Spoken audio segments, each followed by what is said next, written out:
about to be a celebration of love. Good morning, everyone, and welcome to the morning edition. I'm LaDawn Davis. And I'm Charles Fisher. Coming up, police-involved shooting overnight, face-to-face instruction, heart association. Hugh Campbell is February month, and you don't want to miss my wrestling feature. That's all coming up. So, Fisher, you look really fresh this morning. What's happening with you? I was wondering if it was my glasses, but you look extra spoofy this morning, LaDawn. You're very beautiful. I carefully did my makeup, and I found something red to wear for Valentine's Day. Well, this month is actually Heart Month, so we're going to wear red, pink, and/or white, because our fans put out the challenge for us to wear those colors for the morning edition for the whole month. Well, I didn't get the memo this morning, but I'm going into my closet deep to make sure I get all my red, all my white, all my pink, so I could be looking just as half as good as you. If I look half as good as you, I feel much better. I want to see you in a fluorescent pink jacket. You remember that jacket that you used to wear? I'm going to do a special dance to this morning edition. This new one is going to be exciting. And I know that we have some special a coffee mug here that our very own Anika made for us for the morning edition. Such a talented individual here. And then we also have Bahamas Brew, Anwar Knowles. He's going to be joining us next week here on the morning edition. He's traveling today, so he was unable to join us this morning. But I'm sure I want you to actually try the fever grass tea. What's it good for? It's good for inflammation, diabetes, cancer. We're in the COVID-19 environment, and so it's also good for us to actually boost our immune system. So fever grass, I think. Drink it just like this, or? I mean, you could drink it just like this, or you could heat it up. I know we weren't able to do it this morning because we were, trying to, get everything together. Yes. So I'm looking forward. I'll take a sip after the newscast. And we have a very exciting show this morning. I'm interested in seeing your wrestling story. I know you love wrestling. And guess who's my favorite, wrestler? Kevin Sullivan? No. Because you look something like the lady Kevin Sullivan used to bring into the ring. He used to bring them pretty girls in the ring with them when Zedness used to bring this back on. And I don't think you were born in the 1990s, no, or 1980s. But I probably was about 9. Yeah, you probably was about 9. I was about 8. Oh my God. You know who's my favorite? The Undertaker, the dead man. I love him. The little guy who does the pallbearer. It's Heart Month. But you have a story on wrestling. Tell me about your story on wrestling. I want them to stay tuned for that. I'm not going to tease it. I want everybody just to stay tuned. I get in the ring and I act like, so get ready for that. Well, as we head to the break, we take a live look on our streets from our drone cam. We'll check out your Monday morning traffic. That's coming up next. You're watching the morning edition with myself, Charles Fisher, and the beautiful LaDawn Davis.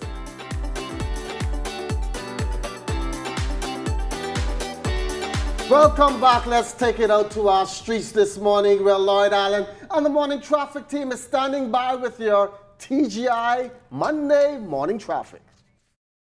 The traffic report is sponsored by Bahamas First.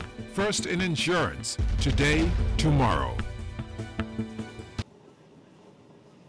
Yes, a great start to your Monday morning, LaDawn and Mr. Charles Fisher. Good morning, Bahamas. Today we're giving you your first look at traffic. This one coming in from the intersection of Zion Boulevard and Blue Hill Road South. Now, traffic is a little heavy at this time, and we expect that will increase as, like this area, many areas around the capital will increase with traffic due to the fact that many schools will be advancing to face-to-face learning. We're going to talk more about that in the show. But moving right along, we have Officer Creston A. Johnson from the Royal Bahamas Police Force Traffic Division giving us an update on traffic developments over the weekend period. Well, a pleasant good morning to you and a pleasant good morning, Bahamas. Over the weekend period, we have had a total of 17 accidents. 9 of those accidents involved damage, 7 of those accidents involved injury, and we had 1 hit-and-run accident. At this time, we have 11 persons who remain hospitalized as a result of being involved in a traffic accident. One of those 11 persons includes one of our very own who was struck on Friday evening, and he's listed in stable condition. We also see that we have a number of serious accidents coming from the outer islands. That includes Eleuthera, Acklands, and Crooked Island. Now, Sergeant Johnson, this morning, obviously, we're talking about the resumption of school. Many schools now are resuming to face-to-face classes. That results in increased traffic, many more students and parents on the streets. What advice can you offer, particularly on those schools that fall on highways? Yes. Well, we're going to have that increase as well including the vehicular traffic. We have the pedestrian traffic, and that's going to include our school kids. We know a number of persons utilize, if they live in close proximity, they're going to walk to school. It's more convenient. So we're going to have them on the streets. So as much as possible, just advising the motoring public, if you're traveling in those areas, especially those in the highway areas, that is, what comes straight to mind is A.F. Adderley School, the George Johnson High School, Sadie Curtis, Yellow Elder, just to name a few. These schools are located near highways, and in that case, we have drivers who travel in excess of 30 miles per hour. They now have to decrease their speed to 15 miles per hour once entering the school zone. So we're just reminding you, as much as possible, if you're in these areas that are close to schools, to slow down and recognize the fact that you're in areas where there are young kids or high school kids who are going to be utilizing that thoroughfare. We're also advising the pedestrian traffic, those of you who are going to the schools, to please, as much as possible, utilize the pedestrian crossing, and for those areas that have designated crossing guards, for you to also follow their instruction. Now, of course, that's a wrap for your Monday traffic report. For the morning edition, Lloyd Allen, ZNS Network News. Thanks a lot, Lloyd. Now a look at this morning's big top story this morning. A man is dead this morning after he attempted to evade police on Sunday. Around 5 p.m., police received reports of a disturbance at a Bahamas Hot Rod Association. Upon their arrival, they found a gathering in breach of COVID-19 protocols, attempted to clear the area. As police set up checkpoints, one vehicle accelerated towards officers. After unsuccessfully asking the vehicle to stop, officers pulled their service weapons and began firing the direction of the vehicle, which eventually crashed along the north wall. EMS personnel took the man to a hospital where he later died. A weapon was found in the man's car, who is said to be in his mid-20s. This is the first police-involved shooting for the year.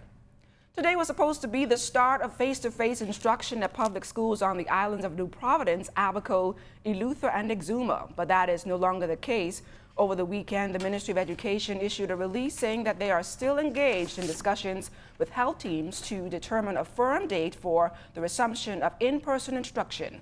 The public is therefore advised to stay tuned to the MOE's website and all other media platforms for official updates. Charles, this latest delay is yet another hiccup as we try to get back to some sense of normalcy. And Dawn, while the public schools wait for the official word on face-to-face instruction, the Baptist schools here in the capital are heading back to the classroom.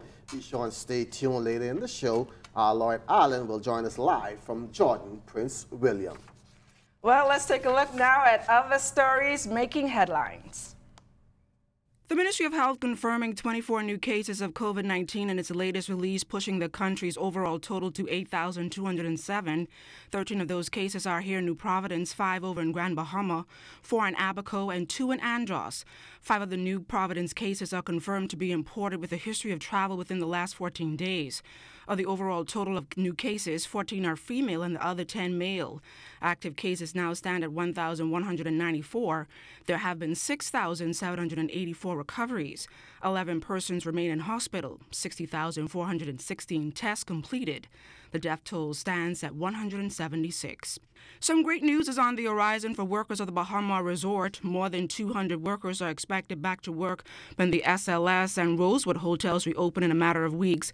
Bahama President Graham Davis says the reopening will chart the course for safe and responsible travel to the Bahamas. We're excited to have our openings of SLS and Rosewood coming up here. It certainly has a very positive impact to Bahamar. We're excited to have our associates come back. We've been very supportive of our associates since we've closed March 25th of 2020 and have committed and spent over $70 million in ex gratia payments, unemployment benefits, as well as for severance and payments to our associates that have been here. It's a huge commitment, I think the largest of any private employer here in the Bahamas. The $30 million the Bahamas Feeding Network received from the government's Food Distribution Task Force has gone towards feeding more than 220,000 Bahamians. Executive Director of the program, Philip Smith, says a recent donation by Kalina Insurance Company will also be put to great use.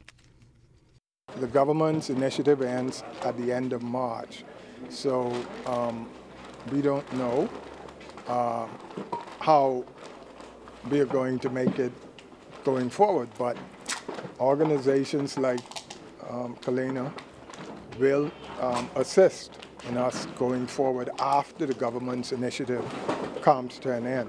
And so we just want to encourage other organizations to follow what Kalena is doing today by assisting, giving to this feeding.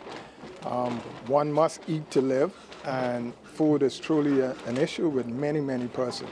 Small home-based businesses was just one of several positive trends that emerged during the height of the COVID-19 pandemic. But as small as those entrepreneurial ventures taken on by Bahamians were, the revenues generated must be filed. Director of Tax Policy and Legal Affairs at the Department of Inland Revenue, Keith Worrell, explains that the value-added tax is primarily a consumer tax, but it must be paid by all business owners. Those persons now going into year 2 would have to declare their turnover. And in as much as it might have been a home-based business, it could have been a particularly successful business. They again have to ensure that their declarations are accurate. So I want to stress that, because the purpose is not really to be punitive. The purpose is to ensure that persons are adhering to the law as it's established, and to ensure that the declarations that they're doing are accurate declarations. The government is making sure that a sex offenders registry is launched soon. The recent appearance of persons being arraigned in court for unlawful sexual assault on minors has sparked a public outcry, which Minister of National Security, the Honorable Marvin Dames, has heard. He says the enactment of a national registry is forthcoming. We hope to run a pilot sometime during the first quarter of this year. So we understand the urgency of it. It's important for Bahamians to know who those prolific and serial sexual offenders are. I most certainly would like to know if there's one living in my community. And, you know, we're moving toward that end. What a season opener for Shawnee Miller Uibo Sunday at the American Track League in Fayetteville, Arkansas, running against American hurdler Shamir Little in the 20 meters. Shawnee overtook Little early and moved into the lead of the curve. Coming down the stretch, she was in a race against time and crossed the line in 22.40 seconds, a new personal best for her, the fastest time in the world this year, the 9th fastest of all time, and a new Bahamian record, breaking the old mark of 22.68 seconds, set at the World Indoors in Barcelona in 1995 by Pauline Davis-Thompson. The last time Shawnee ran 200 indoors was 8 years ago, and that proves she's ready for the Olympics. If you are a high school basketball fan, then February means the Hugh Campbell tournament will soon bounce. Well, with COVID and no school, the organizers of this year's tournament had an easy but hard decision to make. Hugh Campbell tournament will not be held this year. We know that our students would not be preparing for it because of them being at home. We also know that because of social distancing, it would be difficult to have our supporters in, and if you look at it in the long run, it probably would not be fruitful for us as this committee to hold the tournament, because our fans will not be able to attend like they would usually do. Now, Dr. Roma encouraging all players, coaches, fans to stay safe. We are going to miss you, because, you know, February is our time for having Hugh Campbell, and we will be missing you. But under the circumstances, we want you to remain safe. And of course, we want to comply with the authorities in reference to the protocols for COVID-19. And hence, no tournament this year. And we look forward to your continued support next year, when hopefully COVID-19 will be behind us and we will be able to resume our Hugh Campbell tournament. We want to make up for the fact that we are missing this one. So we want next year's one to be a grand and glorious one. And we want good support from the corporate sponsors. The tournament, a major fundraiser for the school, put off until hopefully 2022. We have the fundraiser targeted for something, and it's just causing us to the target that we are working on, what we are raising the funds for, it just means then that it's going to take us a little longer to achieve that particular target that we have. But we understand, you know, and so we have to go with the flow. It is what it is. we have no choice but to pause, and hopefully next year we'll make it up. When we come back, the Heart Association joins us live in studio. So keep it locked. You're watching the Morning Edition.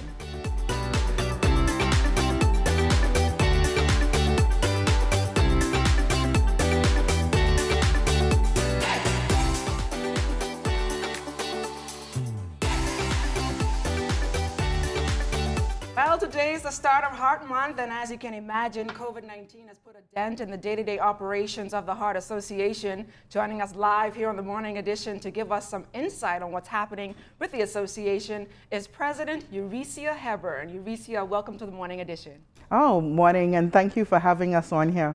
So, Eurecia, talk to us a little bit about the role of the Heart Association.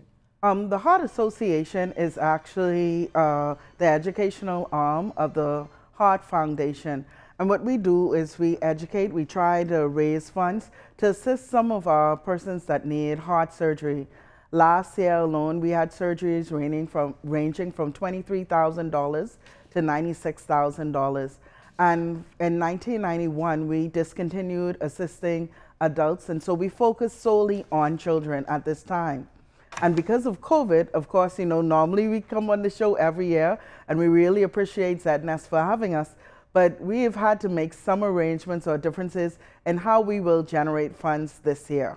And talk to me a little bit more about that. I'm sure COVID-19 has dealt a blow to the organization. Yes, it really has. So as you can see, thank you, I have in my hand some of our shopping bags that we are now selling. We sell these bags for $6. Yes, it is a fundraiser, because what we have found is that our membership drive is down. So we're encouraging previous members, persons who signed up before, to please come and renew your membership. You could sign up.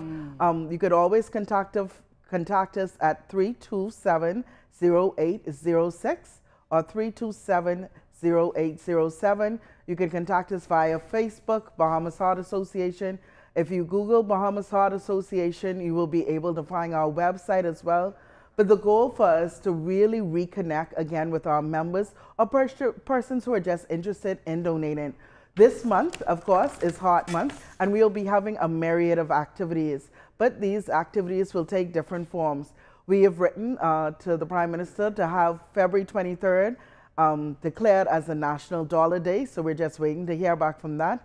We are also going to have a drive-through movie that we're hoping to get support from.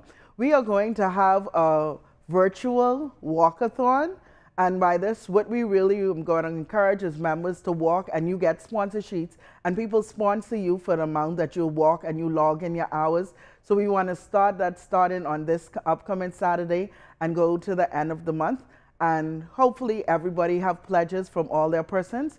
We're also encouraging persons to give back. It's Valentine's Day. You can treat your loved one to actually becoming a member of the Heart Association. We are also encouraging persons to give their age. So this year, the Bahamas Heart Association turned 41. If you're turning 41 this year, we're asking you to donate $41 to the cause. So it's pretty much $1 for the year, so you could actually assist. Our theme is totally, at this point, we need your help. Thank you so much for joining us here on the Morning Edition, and best of luck to you and the Heart Association. Thank you so much. Thank you. Well, most private schools are back on campus for face-to-face instruction, and that includes the Baptist. This morning, Lloyd Allen is over there at Jordan Prince William School with the latest. Good morning once again, Lloyd. Yes, good morning, LaDon and Charles. Good morning, Bahamas. Today we're here at Jordan Prince William.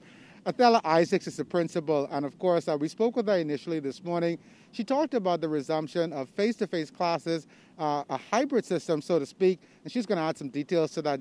Good morning, Ms. Isaacs, and welcome to the Morning Edition. Good morning, and thank you so much for having me. All right, so talk to us a little bit about what your hybrid looks like here today. All right, well, first of all, we're looking at bringing in our primary school children, initially the lower primary, the Ks through 3 today, and tomorrow we'll phase in the 4 through 6. In the other section of the school, we'll be bringing in our seniors, grades 10 through 12, and then they'll be coming in twice a week and doing virtual the other 3 days. And our junior high, 7 through 9, will be coming in on Tuesday and Thursday Friday's virtual for everybody, and we'll alternate it each week. And when they're not here, they'll be doing virtual. Yes. Now, I know leading to this point, it's been a little difficult for your school. You've had to advance to domain status. You've also had to make some adjustments with your teaching staff. Yes. But moving forward, what are you hoping for with this new environment? I am hoping that the students become more responsible and independent, because much of the learning will now have to lie with them. They will have to take the initiative to make sure that they're doing their work online and not playing games. And then when they come into school, we'll be focusing more on practice papers, writing, reading, and comprehension. So they will have to more or less man themselves when the teachers are doing the virtual, because as I said, it's both. And I just want my students to come out to be leaders. I want to bring out the best in them and prepare them for the world as well, because this is the future. And the future it is. Definitely, that's an update here from Jordan Prince William. We'll have more on this story for the morning edition. Lloyd Allen, ZNS Network News. Well, if you're a parent with a child who loves to read books filled with captivating pictures, then you may be interested in this next story. The children's book was written in 2007 and published in 2013 by a Long Island native who started her career as a teacher but is now a reserved assistant superintendent of police. Ramiko Knowles has more. Walking Wally, written by Reserved Assistant Superintendent of Police Shirley Morris, is a children's book about an old man living on Long Island. He was a farmer, but he also enjoyed walking, so his friends called him Walking Wally. One day he got up and he decided that he would go walking, and during his walk he encountered some challenges. So the book deals with how he dealt with the challenges. A quick turn through the pages and a child can quickly tell what those challenges are. Because of the way the book is written, it's not a true story, and there's some things in there that they would question and say, but how did this happen? You know, just looking at some of the pictures and listening to, reading about it, they would say, well, how did this happen? And so it's going to help them to think more and try to figure out how did something happen in the book and how is it possible for this to happen. Morris says she has written Sunday school literature for Caribbean Christian publications for over a decade, and one day she decided to do it for herself. This is her first children's book. So I went online and found out, Googled how to write children's books, and I did a course. And during the course, one of the assignments was to write a story and send it to see if you can get a publisher to publish it for you. I tried, had no luck, so I said, you know what, let me just put it in print for myself. So that's how the book came about. Now the book can be found in online stores such as Amazon. Locally, it can be found at the Children's Library. The author also gave 3 schools in the 8 Mile Rock area a copy of Walking Wally. Sipping on the morning edition. Fish, I think you should try it. It's pretty good. It'll boost your immune system for COVID-19 so you don't get COVID-19 and spread it in here in the newsroom. So have a drink. Since you're one of my advisors, I'll try it. That was a pretty good story there by Ramiko Knowles over there in Freeport. You know, today is also Catholic School Week. You know, that's my favorite Catholic. And I know a lot of parents, including myself, are just waiting for some of these kids just to go back to school. When I go home, I see potato chip bag here, this ruffle over here, this clothes over there. Charlie's having a good time at home. They need to be back in school. I know we're under these conditions, but I vouch for a lot of parents, please, face to face. How's that going for her, for Charlie? How's that going? It's a strain on her mom, you know. Yeah. I must admit, it's a strain on her mom. I sit back and I just watch. It's like, you see my wrestling coming up? Them two wrestling all day. Hey, Charlie, do that. You do that. You do that. You know, and I know most parents are going through that. And I want to watch my TV when I get off from work, but I got to be listening to, so. It seems a bit pretty hectic. See, I'm not a parent, so I can't. You see her? Gray. I wish you and Ruth all the best. So you see why I come to work most of the time and I just let off and be happy and just row you on for no reason? Charlie, so that's Charlie doing that to you then. Yeah. She's having such a great time though. I'm sure she misses her classmates and interacting with the students there at Kingsway, eh? And I miss going in school picking up. Charles is testing his skills in the ring. You're watching the Morning Edition.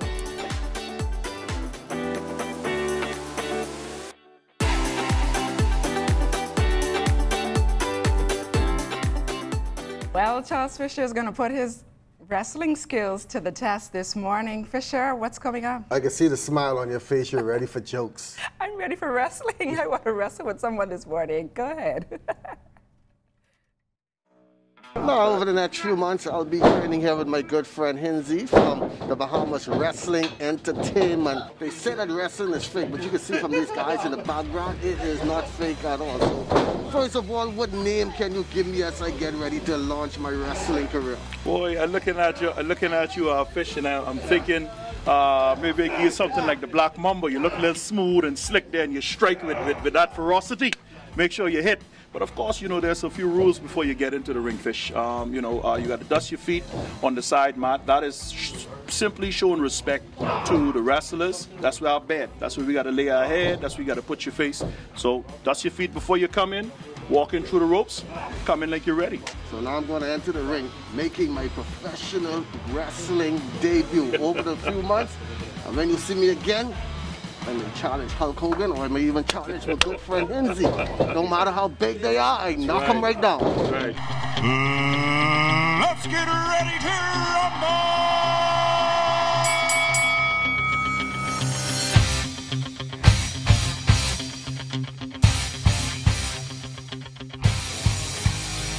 After my grand entrance, Hinsey was then ready to take me through a few drills.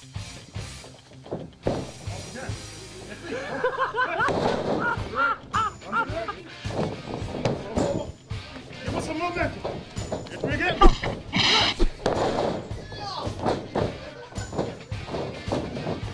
Then it was time for me to take my blows.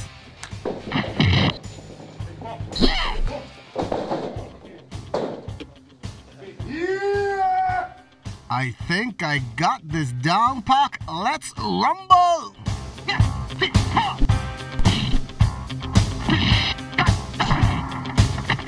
Finish him!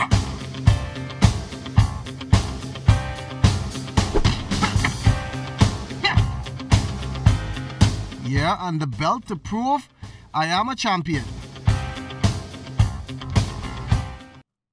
Well, Dawn, just looking at the weather today, current conditions, mostly cloudy, 75 degrees, winds south-southwest, 15 miles per hour, humidity 84%, pressure 29.94, 118.4 megabytes. That's the current weather condition. I know that we'll be having a very cold night tonight, and I see you're still laughing from my performance. You think it was like you were in the Royal Rumble or something. I see you got a little muscles there, but you got to work on.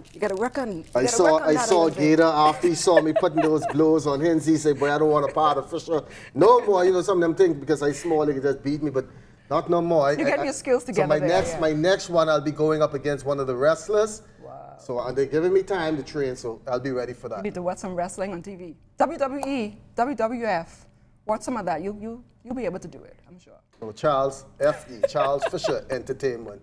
That's what we're going to call it. Fisher, it's always a pleasure working with you on the Morning Edition. And we want to thank you for continuing to make ZNS your #1 news and information network. Only the sun covers the Bahamas better than ZNS. And that's a wrap for us this morning for the entire team. And my co-host, Charles Fisher. The lovely LaDawn. I'm LaDawn Davis. Have a great morning, everyone. Thanks, everybody, for watching.